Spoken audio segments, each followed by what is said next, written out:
Hi there.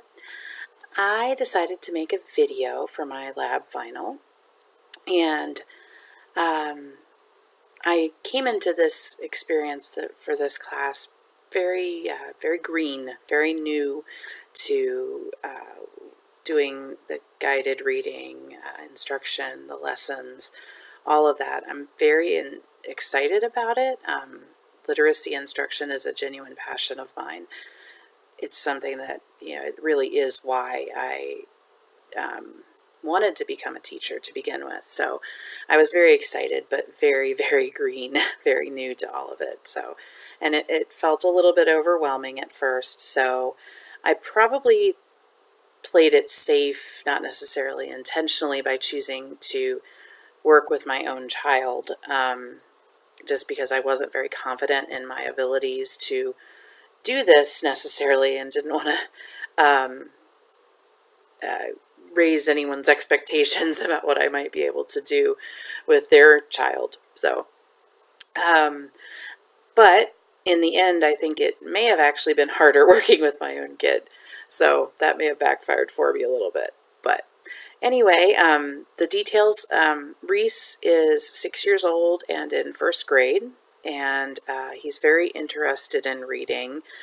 But he's very much a perfectionist and very worried about making mistakes, and doing things wrong. That's a big thing for him. So,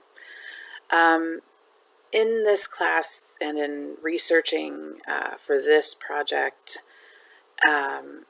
and specifically for some of the lessons that I did with Reese, there are some things that first graders, we want them to be able to do.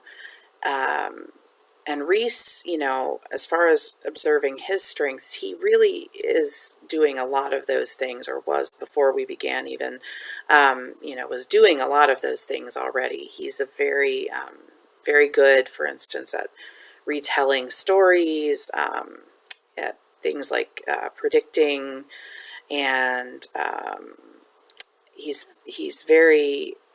had pretty good fluency. He needed to work on that some, but he was very good at sounding out words, has a large number of sight words that he has a grasp on. So I noticed that he's very good at phonetic spelling when he's writing, and he's good at self-monitoring and self-correcting also. So those were some strengths that I noticed of his. As far as weaknesses, noticed that he did have reasonable fluency, but there was very little intonation or expression in how he read. A lot of the times he would mumble or read very quietly, especially if he came to anything, word that was unfamiliar that he may have needed to sound out. He was very hesitant to sound it out loud.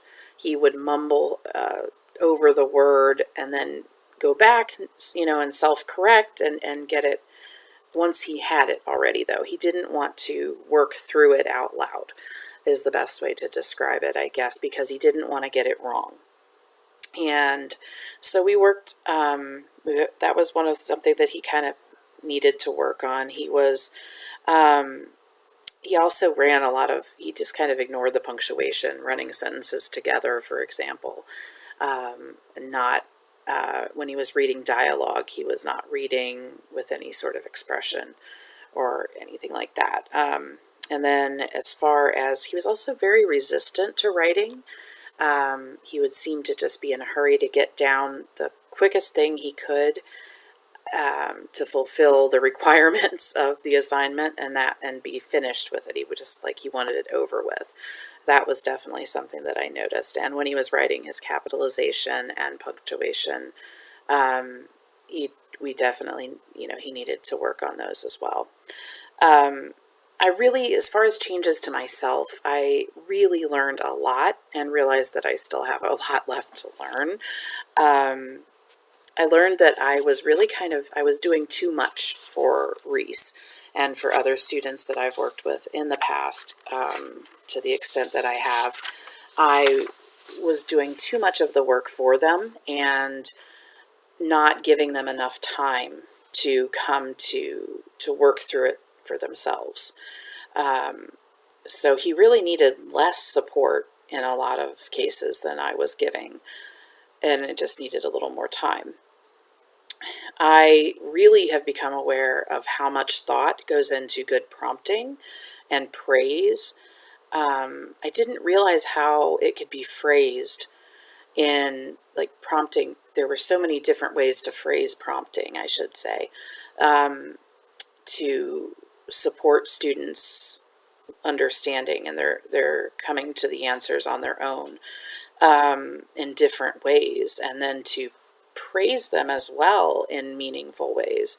That was really something that I feel that I've learned a lot about and improved on. I also gained a new understanding of why the balanced literacy approach is so effective. Um, Reese really benefited from the synthetic phonics instruction and the whole language instruction that we incorporated into the lessons. So I could see how favoring one over the other would leave a lot of important territory unexplored. So I thought that that was something else, that it was a belief that changed for me. I didn't know why. I hadn't seen that in action, I guess. I didn't know why the balanced literacy, um, instead of doing one first and then the other, I guess, focusing on synthetic phonics first and then later bringing in some of the higher level things that you approach with the whole language approach. So, um, and then changes in Reese. He was always very happy to read, but not particularly happy to write. Like I said, he wanted to just get it over with as quickly as possible. So one of the things that, as I was talking to his teacher about this, we talked about, could it maybe be his pencil grip? Was he gripping the pencil too tight? Was he pressing down too hard? Was he actually making the physical act of writing more difficult for himself than it needed to be? And we did determine that he was doing that a bit. He was kind of really gripping that pencil and pressing down really hard. And so that was something that we worked on a bit. And his teacher is going to continue to work on that with him, and that seemed to help him. We also, another thing with the writing, I encouraged him to try a different genre of writing. He really got enthused about, he loves baseball, and rather than trying to write a fictional narrative about baseball, he really got enthusiastic and produced a great piece of writing when we talked about doing like a nonfiction instructional how-to type story or type of writing. And he really latched onto that idea and wrote one of the probably the longest piece of writing I have seen him write. So that really got me thinking. I can't get too caught up in the type of stories or genres, topics that are interesting to me. I really have to, just because I'm passionate about something and enthusiastic about something, it's fine to share that with the students, but then to encourage them to find what they are actually passionate about themselves. So I also really encouraged him to be more confident about sounding out words out loud. That I even modeled it for him and explained that adults even have to do that. When we come to an unfamiliar word, we do have to stop sometimes and sound it out and think about it. So that was something that I noticed a lot of improvement. He became more comfortable as we worked with sounding out those words out loud instead of just mumbling or pausing and doing it in his head, and then seemed to be just a struggle for him. So not that I can take full credit, because of course he's been working with his teachers at school too, but his reading level did increase, did go up from a level J to level L while we were working. So I feel like the extra practice, if nothing else, was a real benefit to him. It's hard to talk about the literacy culture or my interactions with his family, because I am his family, I'm his mom. But I can say we are a family who reads. I have been reading to the kids since they were really most days of their lives, since they were born. We have a lot of books here. I'm just a big book person. So we always went to story times, and we still go to the library every week at least. So he knows reading is fun as well as important. I had to kind of change, and put on my teacher hat to buckle down and focus on teaching skills instead of just reading for enjoyment like we're more used to doing together. But that that's just to give a little background on our history, our reading culture. The methods that I used as we went through each week, I did try to incorporate that gradual release of responsibility that Fontes and Pinnell outlined in our textbook. The interactive read aloud, we did one book that way, and the research shows that students do need to learn how to talk about reading and books. They need that specific language that's used in the classroom, that happens in the classroom around reading and writing. So I found our interactive read aloud was good at prompting a lot of really meaningful discussion with Reese, and that was really beneficial. We did do shared reading. Reese was not particularly a fan of the shared reading. He seemed to feel that it was more distracting than helpful to have me reading with him. It probably would have been helpful to have a larger group of students for that particular lesson.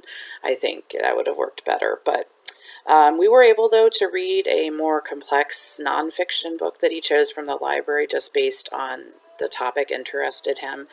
I don't believe he would have been able to read that with comprehension had we not done it together in a shared lesson. So I think that backs up the research that says it is a, shared reading can lift students up to be able to read at a level with some success that they wouldn't be able to independently because the teacher is doing some of the work with them. Then we did most of our work together was guided reading. We did several of those, and that was when I really noticed how powerful that prompting could be. I literally had our textbook open to the part where the table that lists the types of prompts to remind myself what I could say to help Reese and to praise Reese, and so that was good. The writer's workshop lesson that Reese and I did, we really enjoyed. I started out by reading a mentor text about a girl who was trying to figure out what to write about. And then Reese made a list of things.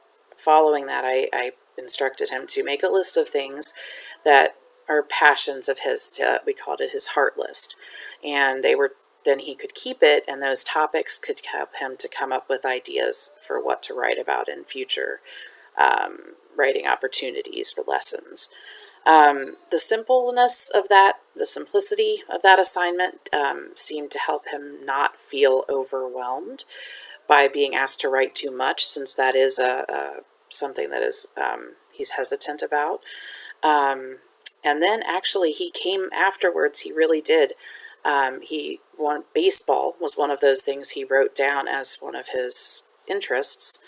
And then he wrote that piece of writing totally unprompted on his own during the independent writing portion of that lesson. So that was really great.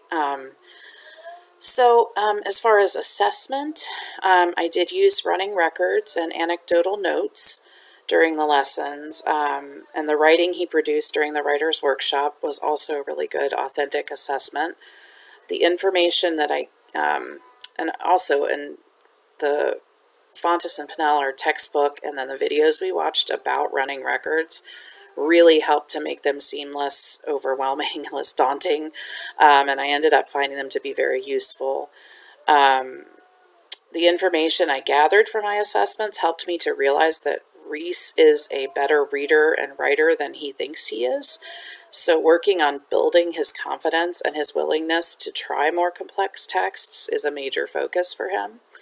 I also determined he really wanted his writing to look like real book writing. So we built on that, and we worked on his punctuation and capitalization. because he's my kid, I will probably go back to wearing more of my mom hat and reading mostly for enjoyment. But I passed along the things that I noticed during assessment, and I was really glad to learn that she agreed with me about a lot of the things, being as she's so much more experienced than I am. So I felt like I was on the right track with the things I was noticing during assessment with Reese. So I'm really looking forward to working with more kids and getting more experience. I'm looking into volunteering to do some literacy tutoring. There's an after school program nearby, so I would really like to do that. So I've learned a lot and I've really enjoyed this class. Thank you.